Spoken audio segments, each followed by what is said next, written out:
안녕하세요. 복지상담사 최하인입니다. 여러분, 오늘 영상은 진짜로 중요합니다. 특히 60세 이상이신 분들, 지금 하시던 거 잠깐 멈추고 집중해 주세요. 제가 현장에서 본 분들 중에요, 받을 수 있는 돈을 그냥 모르고 몇 년을 놓치신 분이 정말 많습니다. 지난달에 68세 어머님 한 분이 오셨어요. 친구가 너 그거 받는 거 맞아? 하고 전화해 줬대요. 확인해 보니까 받을 수 있었는데도 5년 동안 한 푼도 못 받고 계셨던 겁니다. 그 어머님이 제일 먼저 하신 말이 뭔지 아세요? 내가 설마 해당될까 해서 확인을 안 했어요. 그 말이 제일 마음이 아픕니다. 왜냐면 복지는 대부분 신청하고 확인해야 받거든요. 자동으로 다 챙겨주지 않습니다. 그래서 오늘은요, 60세 이상이 꼭 확인해야 할 혜택을 한 번에 정리해서 드릴게요. 지금 종이 한 장, 그리고 펜 딱 준비해 주세요. 들으시면서 나는 해당될까? 체크만 하셔도 오늘 영상 값어치가 됩니다. 여러분, 혹시 이런 생각 해보신 적 있으세요? 나는 연금도 있고 재산도 좀 있는데 나는 안 되겠지. 잠깐만요. 여기서 그 생각이 제일 위험합니다. 안 될 것 같아도 확인해 봐야 합니다. 시작하기 전에 요즘 제일 많이 올라오는 이야기부터 정리하고 갈게요. 요즘 유튜브나 카톡에 2026년에 무슨 수당이 작년에 못 준 걸 한꺼번에 준다 같은 말이 많죠. 결론부터 말씀드리면요, 지금 시점에서 전 국민 또는 전원에게 소급해서 한꺼번에 지급한다는 확정 제도는 확인하기 어렵습니다. 특히 이름도 제각각이라 더 혼란스러워요. 과거에 60세 이상 공적연금 사각지대에 연 120만 원 같은 공약이 작년수당이라는 이름으로 언급된 적은 있습니다. 그런데 여러분, 공약이 있었다고 해서 자동으로 바로 제도가 되는 건 아닙니다. 예산이 편성되고 시행 지침이 내려오고 신청 창구가 열려야 합니다. 그래서 제가 권해드리는 방법은 딱 하나예요. 카톡 말고 공식 창구에서 확인하기. 상황은행 지자체에 따라 달라질 수 있으니 거래은행 주민센터에 꼭 확인하세요. 좋아요. 그럼 이제 본론으로 갑니다. 지금부터 12가지를 쭉 가는데요. 중간중간 제가 정리도 해드리고 사례도 넣어드릴게요. 듣다가 놓치지 않게요. 첫째, 기초연금입니다. 이건 정말 핵심이에요. 여러분, 지금 기초연금 받고 계세요. 만 65세가 넘으셨는데 혹시 아직 신청 안 하셨나요? 여기서 한 가지 오해가 너무 많습니다. 나는 국민연금 받으니까 기초연금은 안 되겠지. 꼭 그렇지 않습니다. 기초연금은 국민연금을 받는다고 무조건 탈락이 아니에요. 소득과 재산을 종합으로 따져서 결정합니다. 제가 현장에서 본 사례 하나 말씀드릴게요. 67세 김선희님. 혼자 사세요. 국민연금을 월 200만 원 정도 받고 계셨습니다. 본인은 나는 연금 받으니까 당연히 기초연금은 안 될 거야 하고 그냥 넘겼어요. 그런데 확인해 보니까 조건에 들어올 가능성이 있었던 거예요. 문제는 뭐냐? 기초연금은 신청한 달부터 지급되는 게 원칙이라 과거에 놓친 기간을 소급해 주는 게 제한적입니다. 그러니까 몰라서 안 받은 시간 이 그대로 손해가 되는 경우가 많아요. 여러분, 여기서 하나만 놓치면 다시 처음부터예요. 안 될 것 같아도 확인부터 하셔야 합니다. 2026년 기준으로 단독 가구는 선정 기준액이 월 247만 원, 부부 가구는 월 395만 2천 원까지로 올라갔습니다. 그러니까 작년에 아슬아슬하게 탈락하셨던 분들도 올해 다시 가능해질 수 있어요. 금액도 올라갔습니다. 2026년 기준연 금액은 단독 가구 기준 월 34만 9,700원입니다. 부부가 모두 받는 경우에는 감액 규정이 적용돼 합산 금액이 달라질 수 있습니다. 이런 계산이 어렵죠. 그래서 전화 한 통이 제일 확실합니다. 국번 없이 1355. 국민연금공단에 전화해서 이렇게만 말하세요. 제가 기초연금 대상인지 확인 좀 부탁드립니다. 그리고 주민센터에서도 도와줍니다. 상황 은행 지자체에 따라 달라질 수 있으니 거래은행 주민센터에 꼭 확인하세요. 둘째, 간병비와 간병지원입니다. 이건요, 진짜로 가정이 무너질 정도로 큰 지출이 될 수 있어요. 입원하면 하루 12만 원, 15만 원, 한 달이면 300만 원, 400만 원이 훅 나가죠. 72세 박영자님이 그런 상황이었습니다. 무릎 수술 후에 한 달 입원하셨는데 간병비가 400만 원이 넘게 나왔어요. 퇴원하고도 그 돈 생각하면 잠이 안 온다 하셨습니다. 그런데 최근에 정부가 요양병원 간병 지원 시범 사업을 운영해 왔고 조건에 맞는 분들은 본인 부담이 낮아지는 형태로 지원을 받습니다. 다만 여기 중요합니다. 대상 기준이 꽤 엄격해요. 요양병원 입원 환자 중에서도 의료고도나 의료 최고도에 해당하고 장기요양 등급 조건도 맞아야 하는 식으로 제한이 있습니다. 그러니까 이렇게 정리하시면 돼요. 입원 중인데 간병비가 너무 부담된다. 우리 가족이 시범사업 대상일 수 있는지 확인하겠다. 이럴 때는 병원 사회복지사나 원무과에 먼저 물어보시고 주민센터에도 같이 문의하세요. 그리고 지자체별로 별도 지원을 하는 곳도 있습니다. 예를 들어 경기도는 저소득층 어르신 간병비를 일정 한도 내에서 지원하는 간병 SOS 같은 사업을 확대하기도 했습니다. 하지만 이런 건 지역과 시군에 따라 대상과 방식이 달라요. 그래서 다시 한번 상황, 은행, 지자체에 따라 달라질 수 있으니 거래은행 주민센터에 꼭 확인하세요. 셋째, 정년과 계속고용, 그리고 재취업 준비입니다. 여기서 조심해야 할 게 있어요. 요즘 정년이 65세로 확정됐다, 2027년부터 단계적으로 딱 정해졌다, 이런 식으로 말하는 영상이 많은데요. 아직은 논의와 여러 안이 함께 움직이고 있는 흐름입니다. 전 국민 법정 정년이 일괄로 확정돼 시행되는 건 시기와 방식이 앞으로 국회 논의에 따라 달라질 수 있어요. 다만 분명한 건 있습니다. 연금 받는 나이가 올라가는 방향이고 계속 일할 수 있는 제도를 늘리려는 흐름이 커지고 있다는 것.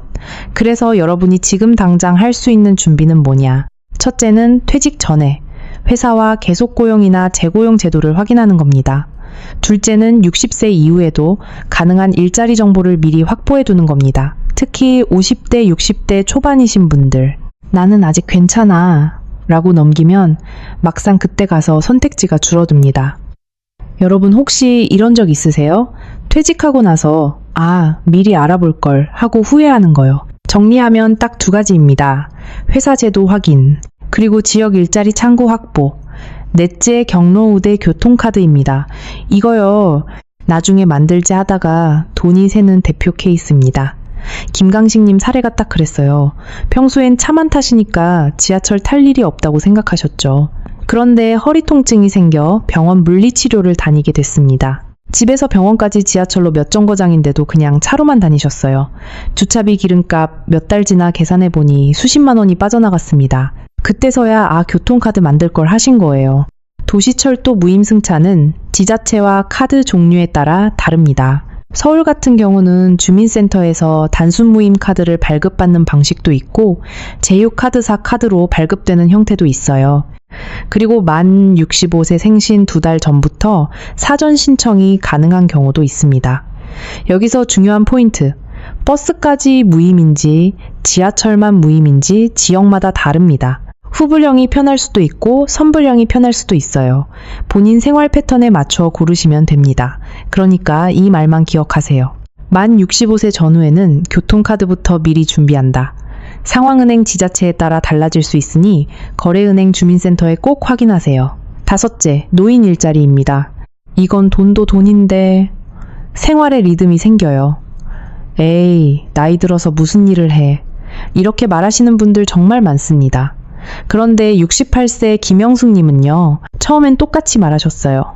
기초연금 받으면 됐지 뭘 더 하냐고요. 그런데 공익활동으로 하루 몇 시간 동네 환경정리 같은 일을 시작했는데 처음엔 돈 때문에 시작했지만 어느 순간 표정이 달라졌습니다. 집에만 있을 때 우울했던 게 줄고 사람을 만나고 몸이 움직이니까 잠도 잘 오고요. 노인 일자리는 유형이 나뉘어 있고 나이와 조건도 다릅니다. 기초연금 수급자 중심으로 참여 가능한 유형도 있고 60세 이상이면 가능한 유형도 있습니다. 가장 쉬운 방법은요, 대표 전화로 연결해서 가까운 수행기관으로 안내받는 겁니다. 노인 일자리 상담은 1544-3388, 전화하면 가까운 상담 창구로 연결됩니다. 그리고 주민센터 시니어클럽 노인복지관에서도 접수하는 시기가 있으니 올해 모집 언제냐만 물어보셔도 좋아요. 여섯째, 국가건강검진입니다. 여러분, 건강검진은 아낄 수 있는 돈이 아니라 막을 수 있는 큰 돈입니다. 2025년은 홀수년도 출생자가 주요 대상인 경우가 많고 2026년은 짝수년도 출생자가 해당되는 방식으로 운영됩니다. 다만 직장 가입자 중 비사무직은 매년 대상인 경우도 있습니다. 자격에 따라 달라지니 안내문이나 공단 확인이 안전해요. 63세 이명애님이 있었어요. 나는 튼튼해. 안 아파. 그래서 몇 년을 안 받았습니다. 아들이 계속 권해서 마지못해 검진 받았는데 대장 쪽에서 이상 소견이 나와서 바로 조치했고 큰 병으로 커지기 전에 막았어요. 의사 선생님이 한마디를 하셨습니다. 조금만 늦었으면 더 복잡해졌을 수 있어요. 이 말이 무섭죠. 그래서 저는 이렇게 말씀드립니다. 귀찮아서 미루는 하루가 나중에 몇 년을 바꿀 수 있다. 검진 예약이 어렵거나 항목을 모르겠다 하시면 국민건강보험공단 1577-1000으로 문의하셔도 됩니다. 그리고 주민센터에서도 안내를 도와줄 수 있어요. 잠깐만요. 여기서 한번 정리하겠습니다. 지금까지 6가지예요. 기초연금 간병지원 계속고용준비, 교통카드 노인 일자리 건강검진.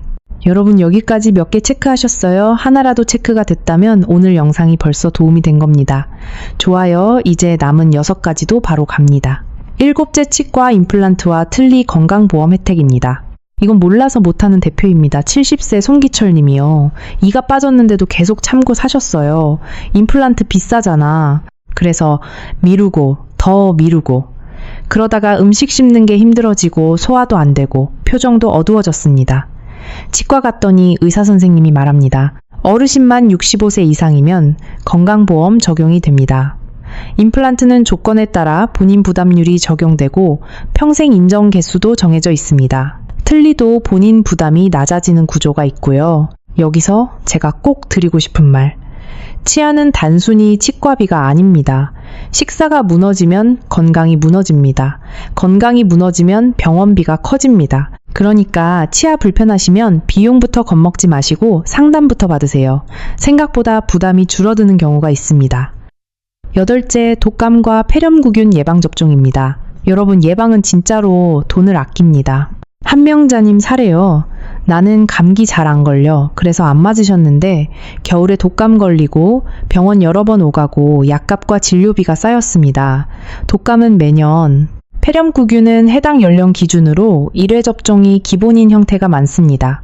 그리고 대상포진도 지자체별로 지원이 있는 지역이 있습니다. 가장 쉬운 방법은 보건소에 전화해서 묻는 거예요. 만 65세 이상 무료 접종 대상이 뭐가 있나요? 이 한마디면 됩니다. 9째, KTX와 SRT 경로우대 할인입니다. 기차 자주 타시는 분들 이거 놓치면 진짜 손해예요. 66세 박동진님은 부산에 자녀가 있어서 1년에 몇 번 왕복을 하셨습니다. 그동안 일반 요금으로만 끊었어요. 어느 날 역에서 직원이 묻습니다. 경로우대 적용하셨어요. 그때 처음 알았대요. 예매할 때 경로우대를 선택하면 운임이 할인되는 방식입니다. 여기서 중요한 조건. KTX와 SRT의 경로우대는 대체로 주중에 할인 적용이 되고 주말과 공휴일에는 제외되는 경우가 있습니다. 그러니까 여행 날짜가 토요일, 일요일이면 할인 적용이 안 될 수 있어요. 그래서 방법은 간단합니다. 표 끊을 때 예매 화면에서 경로가 적용되는지 확인, 안 되면 날짜를 주중으로 조정할 수 있으면 조정. 이것만으로도 1년에 몇 번 움직이는 분들은 체감이 큽니다. 10째, 경로당 식사 지원입니다. 혼자 사시는 분들, 특히 식사 준비가 힘드신 분들, 이건 꼭 확인해 보세요. 박영숙님은 혼자 사시는데 밥 차리는 게 너무 힘들어졌습니다. 장보기도 어렵고 혼자 먹으면 입맛도 없고요. 그런데 동네 경로당에서 식사를 제공한다는 소식을 듣고 가봤습니다. 처음엔 정말 무료야 반신반의했죠. 가보니 따뜻한 밥, 반찬도 있고 사람도 있고 그 어머님이 그러셨어요. 밥도 해결되고 하루가 덜 외롭다. 정부는 경로당 식사 제공을 주 5일로 단계적으로 확대하는 방향으로 지원을 추진해 왔습니다. 전국 경로당이 약 6만 9천 개 정도인데 그중 상당수가 이미 식사를 제공해 오고 준비가 되는 곳부터 5일 제공을 늘려가는 흐름입니다. 하지만 지역마다 조리시설 인력 운영 방식이 다릅니다. 그래서 확인 방법은 딱 하나예요. 동네 경로당에 물어보기 또는 주민센터에 전화해서 우리 동네 경로당 식사 제공하나요? 물어보기. 상황은행. 지자체에 따라 달라질 수 있으니 거래은행 주민센터에 꼭 확인하세요. 11째, 통신요금 감면입니다. 이건요, 매달 빠져나가는 돈이라서 놓치면 손해가 쌓입니다. 기초연금 수급자라면 이동통신요금이 청구된 이용요금의 일정 비율 감면으로 월 최대 1만 1천원까지 감면되는 형태가 안내되어 있습니다. 저소득 수급자나 차상위는 또 다른 기준으로 감면 한도가 다르게 적용되는 경우도 있고요. 중요한 건 이거예요. 자동으로 적용 안 되는 경우가 많다는 것. 신청은 어디로 하느냐? 휴대폰 요금 감면 안내는 15123, 그리고 통신사 고객센터나 대리점 주민센터, 온라인으로도 확인이 가능합니다. 그리고 여기서 사기 예방도 하나만 말씀드릴게요. 요즘 통신비 환급 요금 감면 대행하면서 개인정보 요구하는 전화가 있습니다. 자격 확인에 필요한 정보 이상을 요구하면 끊으세요. 특히 계좌번호, 인증번호 요구하면 바로 끊으셔야 합니다. 12째, 평생 교육 이용권입니다. 예전에는 평생 교육 바우처라고도 불렀는데 요즘은 법률상 용어로 평생 교육 이용권을 많이 씁니다. 이건 저소득층과 장애인 등 대상에 해당하는 분들이 연 35만 원 수준으로 강좌 수강료와 교재비를 지원받을 수 있는 형태입니다. 우수 이용자로 선정되면 추가 지원이 있는 지역도 있고요. 나이 들어서 뭘 배우냐라고요. 여러분, 요즘은 배우는 게 생존입니다. 스마트폰 은행 업무병원 예약 자녀와 영상통화, 모르면 불편이 쌓이고 그 불편이 결국 비용으로 바뀌는 세상입니다. 신청은 보통 4월에서 5월 사이 1차 접수가 열리는 경우가 많고 지역별로 일정이 다릅니다. 그래서 본인 거주 지역 기준으로 평생교육이용권 누리집이나 주민센터에서 올해 신청 기간을 확인해 보세요. 좋아요. 여기까지 12가지였습니다. 여러분 다시 질문 하나 드릴게요. 지금 종이에 체크 몇 개 하셨어요? 체크가 하나라도 있으면 내일 할 일이 생긴 겁니다. 그게 나쁜 게 아니에요. 그게 돈이 새는 구멍을 막는 일입니다. 이제 제가 내일 당장 할 수 있는 행동을 딱 정리해 드릴게요. 정리하면 딱 3가지예요. 첫째, 기초연금. 국번 없이 1355로 전화해서 대상 가능 여부 확인. 둘째, 건강검진과 예방접종. 국민건강보험공단 1577, 1000 또는 보건소문의. 셋째, 나머지 혜택들. 모르면 그냥 주민센터로 가세요. 신분증만 들고 가서 이렇게 말하면 됩니다. 60세 이상, 제가 받을 수 있는 혜택 빠짐없이 확인해 주세요. 이 말 한마디면 담당자분이 안내해 주십니다. 그리고 마지막으로 한 가지 더 당부드립니다. 오늘 영상 내용은 여러분의 권리입니다. 받을 수 있는 혜택을 모른다고 놓치면 너무 억울하잖아요. 주변의 친구분들, 경로당에서 만나는 분들, 복지관에서 만나는 분들께도 한마디만 해주세요. 너 기초연금 확인했어? 교통카드 만들었어? 통신비 감면 신청했어? 이 한마디가 누군가에겐 몇십만 원, 누군가에겐 몇백만 원을 지켜줄 수 있습니다. 그리고 자녀분들, 부모님 계신 분들 오늘 저녁에 전화 한 통 하세요. 엄마 기초연금 신청했어. 아빠 건강검진 안내문 왔어. 통신비 감면 되는지 확인해 볼까? 그게 진짜로 큰 효도입니다. 상황, 은행, 지자체에 따라 달라질 수 있으니 거래은행, 주민센터에 꼭 확인하세요. 저는 복지상담사 최하인입니다. 오늘 영상이 도움이 되셨다면 좋아요와 구독으로 함께 해주세요. 그리고 꼭 한 가지만이라도 내일 실행해 보세요. 지금 바로가 답입니다. 시청해주셔서 감사합니다.